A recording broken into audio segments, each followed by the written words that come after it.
Oferecimento kto.bet.br. Jogue com responsabilidade. Site proibido para menores de 18 anos. Mauro César Pereira, né? Foi um Palmeiras ontem. Eu vou até falar um pouco pesado porque classificou. Mas para mim foi um Palmeiras ridículo ontem, Mauro. Ontem foi uma atuação que para o torcedor que estava no estádio, que achou que o Palmeiras ia passar fácil, sem susto, até o fim do jogo, o torcedor estava vivendo um drama desnecessário por causa de uma atuação muito abaixo, né? Do Palmeiras do Abel Ferreira, Mauro César Pereira. Foi uma atuação ridícula? Foi uma atuação péssima ou não? Foi uma atuação razoável, na sua opinião, Mauro? Uma atuação horrorosa, atuação péssima, vergonhosa, constrangedora, e não há como usar qualquer cortina de fumaça para isso. Contra um time do futebol recreativo aqui dos Estados Unidos, o Palmeiras correu o risco de eliminação em dado momento. É que o outro jogo ficou um jogo de placar bailarino, aí um para marcar, o outro fazia também, vira o jogo, empata de novo, e isso acabou minimizando esse risco. Mas houve momentos ali que saísse mais um gol lá do Al-Ahly e tal, o Palmeiras poderia estar eliminado. E o Inter Miami poderia ter feito 3-0 ainda, né? Teve clara chance de gol desperdiçada quando vencia. Foi uma atuação horrível. O Palmeiras, porque não desiste, tudo. Pô, o mínimo que o time tem que fazer é não desistir. Isso aí é obrigação. Se muitas vezes um time de futebol não desiste, aliás, desiste do jogo, joga a toalha, não tem fibra, esse time tem um grave defeito. Mas o fato de uma equipe tão cara lutar até o fim não é o bastante para ficar aqui, não, que legal, eles não desistem nunca. Até que tá lá para quê? E outra coisa, fica nesse perrengue de ter que lutar até o final, porque o próprio time se complica. Jogando contra uma equipe que é inferior, contra grandes jogadores, mas já muito veteranos, cercados de outros caras que são jogadores de nível mais baixo, e o Palmeiras sofrendo para conseguir escapar ali da indesejável, né, segunda colocação ainda por cima, e correndo um risco em dado momento. E o gol de empate foi um presente do grande Perdigão. O Perdigão estava no time, né? Cabeça a bola no pé do Maurício, né? O time é tão limitado que o zagueiro rebate ajeitando para o jogador do Palmeiras. Então o Palmeiras empatou um jogo que teve muito perto da derrota, a eliminação chegou a flertar com o Palmeiras em dado momento, o nível do futebol muito ruim, muito ruim. Isso não pode ser ignorado. Não pode ser ignorado. E eu sei que certamente vai aparecer torcedor do Palmeiras, sempre tem, né, passador de pano, uns bobos aí que, não, mas e o Flamengo? O Flamengo, quando jogou nada, te desceu o cacete aqui contra a Tátira, contra a Central Córdoba e etc. E agora a gente tem que falar do Palmeiras também, bonitão. O quê? Acha o quê? Que aqui é agenda positiva? Vai procurar tua turma. Vai procurar tua turma. A atuação foi muito ruim e, se você é palmeirense, deveria estar questionando essa atuação. Porque o seu clube investiu muito dinheiro em jogadores e a comissão técnica não está sabendo usar, não, cara. Não está sabendo usar. Futebol pífio do Palmeiras, não.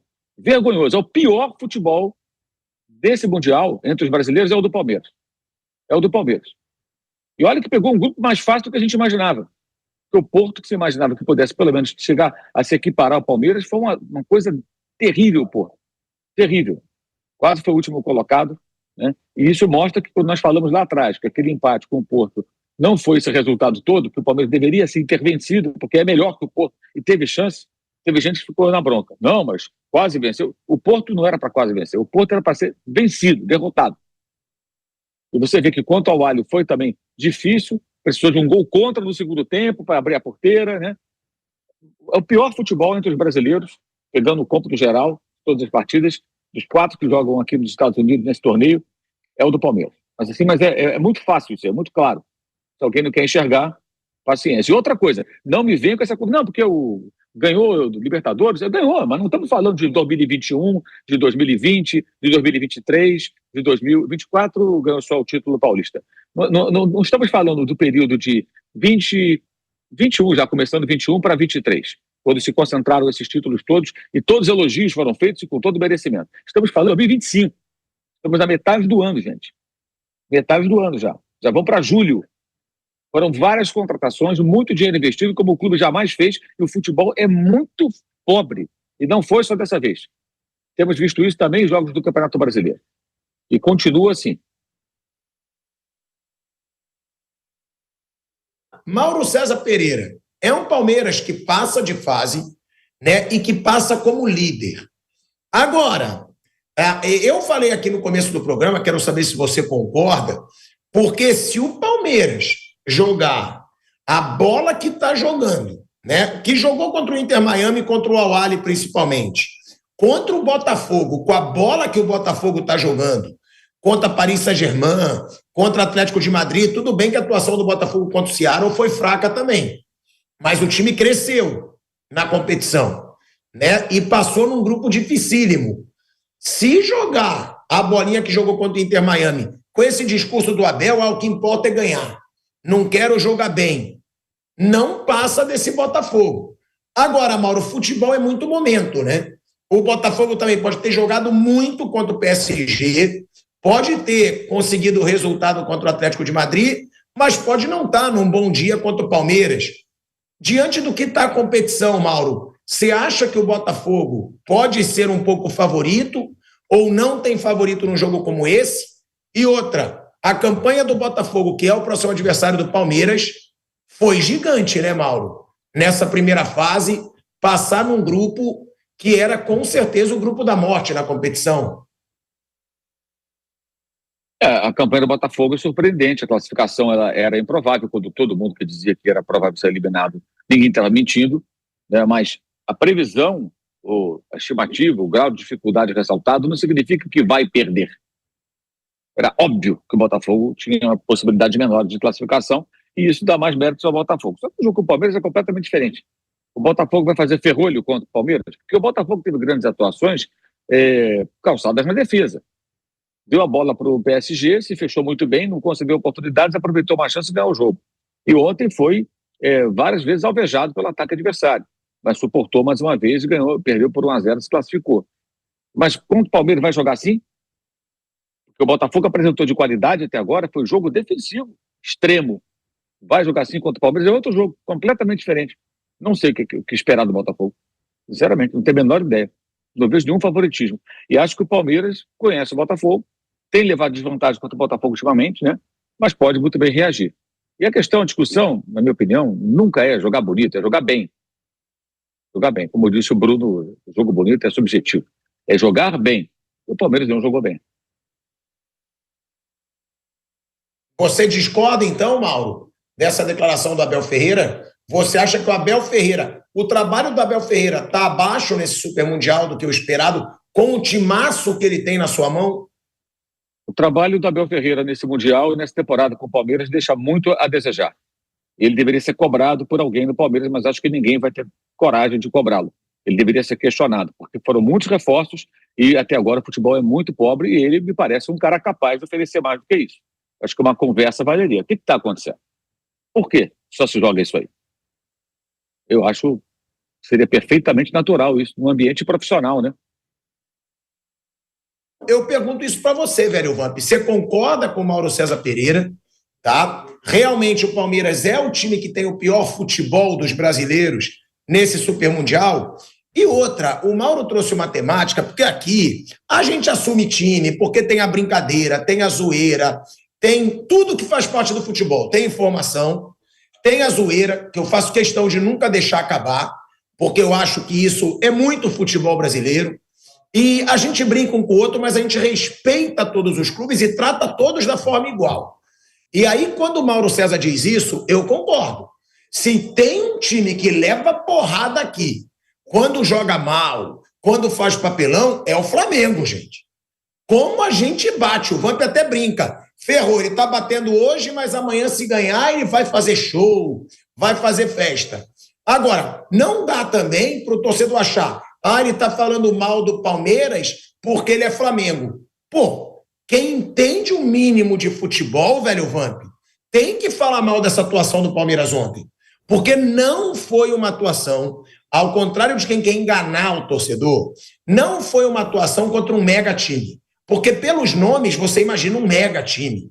Foi uma atuação contra um time da Liga dos Estados Unidos, que é uma liga fraca, que tem sim Messi e Suárez. Porém, envelhecido, gente. Não dá pra gente dizer, nossa, o Palmeiras enfrentou um gigante. Não. E a partida foi ridícula, Vamp. O Palmeiras passou um drama desnecessário, Marcos André. Vamos falar aí da primeira fase, né? Se encerrou ontem no grupo do Palmeiras a primeira fase, já sabe quem vai enfrentar, que é o Botafogo. O grupo do Botafogo também se encerrou ontem, né? Já que a gente está falando de Palmeiras, vamos analisar os 3 jogos dessa primeira fase do Mundial de Clubes. Né? A gente sabe o valor financeiro que tem também, né? Quer dizer, o Palmeiras aumenta ali o seu capital, mas com 2 empates, né? 2 empates dentro do grupo, um contra o Porto. A gente sabe que não vem numa grande temporada, né? Que empatou ontem 4-4. Poderia até em algum momento estar ganhando. E se o Porto está ganhando, chega essa notícia no banco do Palmeiras, lá temos que tentar virar, porque os caras lá estão ganhando e nesse momento a gente está sendo eliminado. Só que o Porto em nenhum momento botou frente diante da equipe do Al Ahly, né? Da equipe africana. Na estreia contra o Porto, eu acho que até o Palmeiras fez um primeiro tempo bom.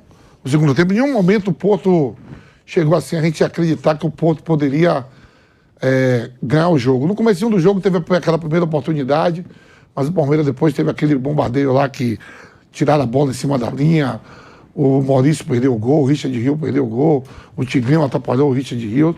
Foi um grande momento daquele jogo. Né? Vamos para o segundo jogo. Segundo jogo contra o time africano, que eu até postei aqui, que para mim classificaria junto com o Palmeiras, e o Al Ahly não classificou. Ganhou de 2-0, mas não foi uma grande exibição. Não foi. Ontem foi a pior delas. Né? O Inter Miami, tudo bem, é uma equipe mais velha, tudo, uma equipe nova. Quando a gente vê aqui, dentro do Campeonato Nacional, na próprio Campeonato Paulista, você às vezes perde para Novo Horizontino, toma sufoco do Mirassol, fica ali penando para ganhar de outras equipes. Então, é uma equipe ainda que tem o Messi, que tem o Soares, não nas melhores condições, né? Olha o golaço que o Soares fez. Com uma perna só aqui, o Soares já escolheu o lugar que ele ia jogar ou não. Né? Jogadores experientes, mas que é ali o campeonato. É o campeonato, tanto que tá como convidado. Tá como convidado. O Messi, uma das grandes estrelas. E em algum momento ali, o Palmeiras estava enfrentando, não o Botafogo, enfrentando sim o Paris Saint-Germain. À tarde, o Botafogo não segurou até certo momento. Quando toma o gol, o Paris Saint-Germain volta à liderança. O Palmeiras quando estava perdendo, estava 2-0, estava enfrentando o Paris Saint-Germain. Né? E o jogo lá do Porto, o Porto não soube. Também que as notícias são passadas, viu, Tico? Lá tá 2-0 pros caras. Vamos fazer o nosso aqui, que fazendo o nosso a gente classifica. Então foi um jogo muito ruim, né? Para uma equipe que é favorita.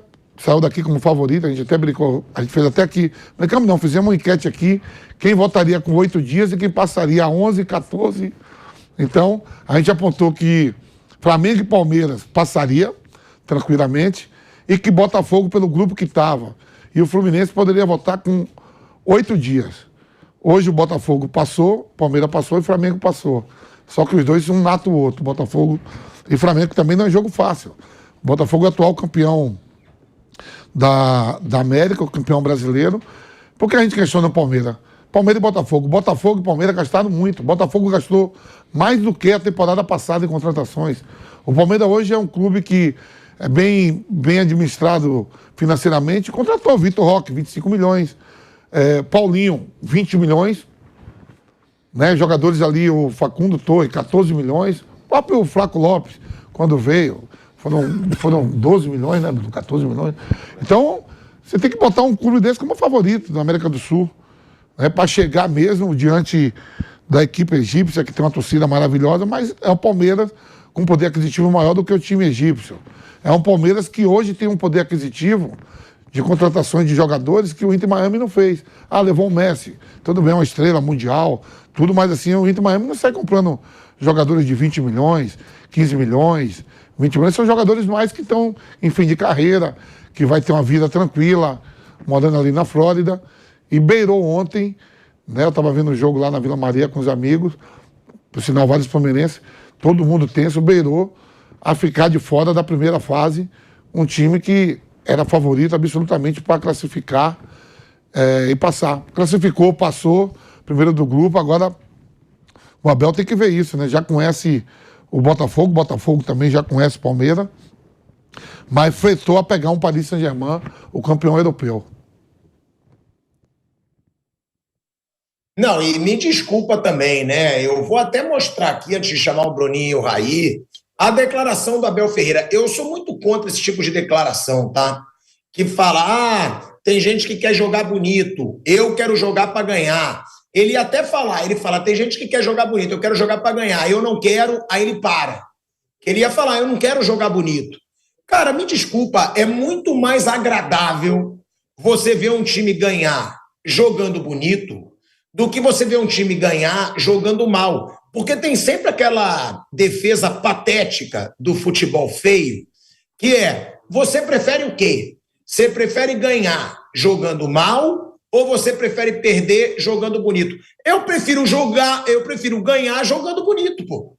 Por que eu preciso escolher ganhar jogando feio ou perder jogando bonito? Eu prefiro escolher. Eu gosto de ganhar jogando bonito. Olha o tesão que deu ver a forma como o Flamengo ganhou do Chelsea. Massacrando um gigante europeu, atacando um gigante europeu. Até o Botafogo contra o Paris Saint-Germain. Foi um jogo mais defensivo? Foi. Mas foi um jogo muito bem jogado pelo Botafogo. Então, eu discordo, tá, dessas declarações, jogar bonito, jogar para ganhar. Vamos ouvir aí o que disse o Abel Ferreira, porque ele ficou um pouco brabo, mas depois ele até se acalmou. Eu achei que ia ser uma declaração mais forte, quando ele foi perguntado sobre as mais atuações do Palmeiras contra o Al Ahly e contra o Inter Miami. Vamos ouvir aí o Abel Ferreira. Uma coisa é jogar para ganhar, outra coisa é jogar para jogar bonito. Eu jogo para ganhar. Entendem? Eu jogo para ganhar, para eficiência. E há jogos que os adversários nos condicionam mais, porque isto é como uma dança. Para haver um bom jogo é preciso haver um bom par. Quando o adversário te aperta e te pressiona, se calhar o jogo não vai ser tão fluido como ainda hoje vocês viram o Miami que fez na primeira parte. Porquê? Porquê que o Miami conseguiu ter o controle do jogo? Porque nós não conseguimos pressionar. Nós não tivemos timings de pressão. O nosso ajuste tático naquilo que tinha a ver com o que o treinador pediu, não conseguimos. E quando o adversário nos condiciona, o jogo não vai ser muito, muito bonito, vai ser disputado e competitivo. É isso que fazem as grandes equipas, pressionam a saída de bola dos adversários. Por isso é que às vezes os jogos tu vês mais entroncado e outras vezes uns jogos onde é quase, e tu vês os grandes jogos, tu vais ver, é ataque contra defesa, parece handball. Sabes como é que é o handball? Ataca uma, defende outra. E se tu prestares atenção, tu e os teus colegas, começas a ver que estes jogos de nível top é isto que acontece. Uma ataca, poucos momentos de transição há. Parece handball. É uma ataca e a outra contra-ataca. Depois quando a outra tem bola, uma defende e a outra... É assim que funciona. Portanto, primeiro jogo merecíamos ter ganho, não ganhamos e jogámos bem. O segundo jogo, primeira parte, não correu bem. Foi muito parecido com a pressão que nós fizemos hoje. E não correu bem. Ajustámos na segunda parte e, na minha opinião, jogámos muito bem na segunda parte do Al Ahly. Inclusive o resultado acaba por ser escasso, só 2-0, pela quantidade de oportunidades que tivemos. E hoje a mesma coisa. A primeira parte não foi muito bem conseguida, após os 15 minutos, onde o adversário nos tirou a bola e nós não tivemos timings de pressão, por isso que te falei, por um erro tático, e os erros táticos é da responsabilidade do treinador. O jogar bonito é subjetivo, né? Depende do que cada um acha o que é um jogo bonito. O que a maioria condiciona como um jogo bonito é um jogo em que você fica com a bola o tempo inteiro, domina completamente o adversário, joga ele para trás e esmaga o adversário. E o Abel nunca fez a menor questão de jogar dessa maneira. Assim, o Abel, ele se precisar, se ele chegar à conclusão que naquele jogo é melhor deixar a bola com o adversário, marcar no seu campo e jogar no contra-ataque, ele vai fazer sem o menor problema.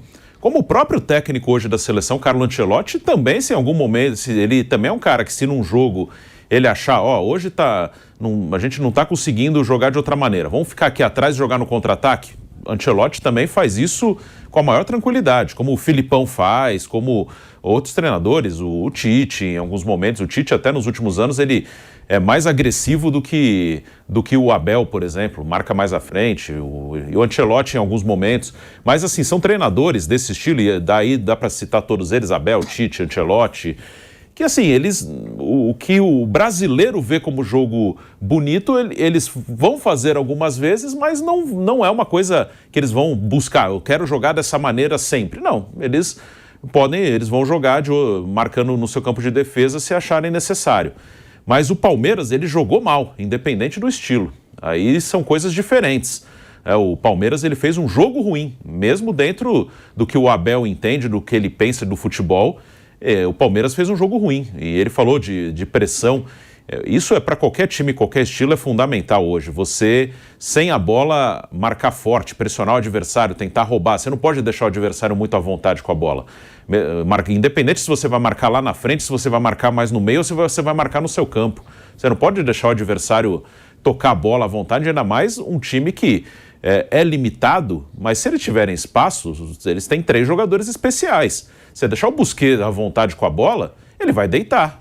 O Busquets talvez seja o maior camisa 5 assim, da última década, com certeza. Aí é difícil você colocar na história aí em que lugar ele tá, mas dos que eu vi jogar, se eu fizer questão de montar uma seleção dos que eu vi jogar e eu fizer questão de ter um 5, é ele, é o Sérgio Busquets. Aí vou deixar esse cara jogar à vontade? Pô, ele vai, mesmo mais velho, ele vai fazer, ele vai deitar. Vou deixar o Suárez à vontade, vou deixar o Messi à vontade. Mesmo mais velhos, eles vão criar, eles vão te trazer problemas. Então o Palmeiras, independente do estilo, ele jogou mal, fez um jogo muito ruim. O Palmeiras jogou mal tanto para atacar quanto para defender. O Palmeiras defendeu mal e atacou mal. Foi um jogo fraco do Palmeiras, um jogo bem abaixo do que o time pode apresentar, independente do estilo de jogo, independente da proposta de jogo. E isso que é preocupante. E o primeiro tempo contra o Al-Ahly, para mim, também foi bem ruim. É que o Al-Ahly, ontem foi um jogo meio aleatório, meio maluco, foi 4-4 ali com o Porto. Mas o Al-Ahly, nos jogos com o Inter Miami e com o Palmeiras, ele mostrou uma dificuldade de fazer gol muito grande. Contra o Inter Miami, ele poderia ter matado o jogo no primeiro tempo. Primeiro tempo, se fosse 3-0 para o Al-Ahly, ele estava ok. E contra o Palmeiras, se o Al-Ahly fosse mais efetivo no ataque, ele poderia terminar aquele primeiro tempo com 1-0. Que o primeiro tempo do Palmeiras foi ruim, aí melhorou no segundo, até porque fez 2 gols cedo, aí matou o jogo. Mas o Palmeiras, acho que o primeiro jogo foi bom, faltou fazer o gol. O segundo, primeiro tempo ruim, segundo um pouquinho melhor, e ontem muito ruim o jogo inteiro. Então isso é preocupante, independente do estilo, isso é preocupante. E acho que alguns jogadores estão cavando um espaço aí, né? O Maurício é um cara que jogou bem os 3 jogos para mim, o primeiro que ele iniciou e os 2 outros que ele entrou bem. Então o Maurício para mim é um cara que, olhando o momento, o jogo é sábado, é o melhor possível agora, ainda mais um time que reveza muito, não tem um titular absoluto no Palmeiras. Acho que o Maurício é um cara que tem que jogar. E o menino Alan também, eu gostei nos 2 jogos que ele entrou. O Alan entrou bem contra o Porto, contra o Al-Ahly ele não entrou, e entrou bem ontem. Para mim seriam 2 jogadores titulares no sábado, o Alan e o Maurício. O Veiga está muito abaixo, o Veiga mal. O Veiga nesse momento eu não vejo como titular do time. E o Estevão realmente está abaixo, mas aí é um jogador que tem uma qualidade acima do normal, acho que não tem como mexer nele. É um cara que você tem que deixar ali, que é um cara que num lance ele pode te resolver o jogo, mas ele está abaixo. Mas para mim o Maurício e o Alan são 2 caras que estão cavando espaço nesse time. Eu usaria os 2 no sábado contra o Botafogo desde o início. O próprio Paulinho, né? O próprio Paulinho também tem entrado bem. E ontem o Paulinho falou sobre isso, que é pelo departamento médico, que ele veio de uma lesão. Eu vou ser sincero, que eu sei que pode não ter nada a ver, mas eu não gosto dessa postura meio de fã num jogo de futebol, tá? Porque eu prefiro que o meu time jogue como o Botafogo jogou com o Paris Saint-Germain. Estava jogando cheio de estrelão contra o atual campeão da Champions, mas metendo a porrada, chegando duro, sem se intimidar. Aí, do outro lado, eu vejo, o Estevão, o Messi piscou para mim. Que se dane que o Messi piscou para mim. Pô, ele tá ali para jogar bola, ele tá ali para defender o Palmeiras. Aí ficou todo aquele clima de tiete no vestiário, pedindo autógrafo pro Messi, pedindo autógrafo pro Suárez. Eu gosto do time que vai para um jogo contra o Messi, contra o Suárez, com a seguinte mentalidade: pô, eu vou caçar o Messi e o Suárez, eu vou ganhar esse jogo e eu vou ganhar dos caras que são meus ídolos. Eu não gosto muito, que aí viram que foi aquele Santos contra o Barcelona lá, aquela atuação lá que perdeu de 6, todo mundo levantando os jogadores do Barcelona, com medo de chegar duro. Eu não gosto desse ladinho tiete em jogo de futebol. Deixa para depois, qualquer coisa, se for o caso. Mas piscou para mim, nem sabia o que eu fazer. Eu, num culto, eu gostei da postura do Botafogo contra o Paris Saint-Germain. Aí eu gostei. Não intimidado, um Botafogo que não estava nada intimidado, que estava chegando duro quando tinha que chegar, que brigou quando tinha que brigar. Eu não curto muito esse lado tiete num jogo de futebol, não.